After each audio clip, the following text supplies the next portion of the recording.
Hey guys, thanks for checking out this video. So today I'm going to talk about what a living trust actually is. And there's a lot of misunderstandings around trusts. And this came to mind because I had a client on the phone ask me recently about a lump sum of money that she was getting, and she was looking at protecting that from the state, believe it or not, the state that she's living in, worrying about them going after her money either during her lifetime or at death. And so she asked me about asset protection trusts. So I had to give her a little overview on what an asset protection trust is, and there's different kinds of those as well.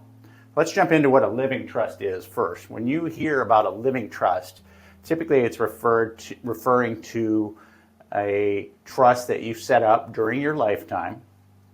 And so you'll have assets in that trust during your lifetime. But there's another aspect of this.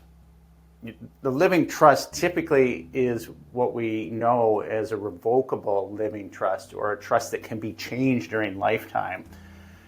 This gets very interesting with the terminology, because you could also do a trust during your lifetime that's an irrevocable trust that cannot be changed, and that is what is often used for asset protection. So you're going to do a different thing based upon your goals. So when you just hear the term living trust, we're talking about a trust that you put assets into, and it's going to be a revocable trust. You can change it, and mostly what this is used for is to avoid probate.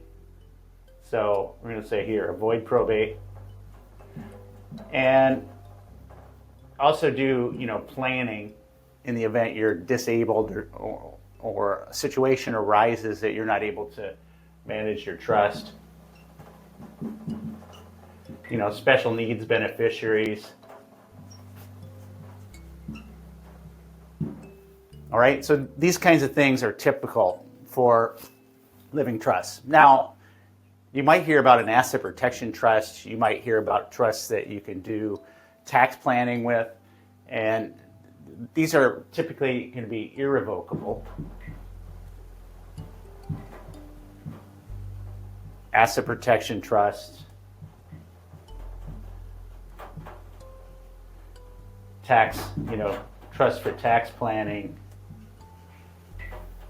these different kinds of goals. So the thing to know about what is a living trust is most of the time it's going to be referring to this: avoid probate, do some planning for disability, special needs beneficiaries, these kinds of things. And this is the kind of trust that would add to or sort of replace a will. You're still going to have a will, but this is really an estate planning, probate avoidance kind of trust.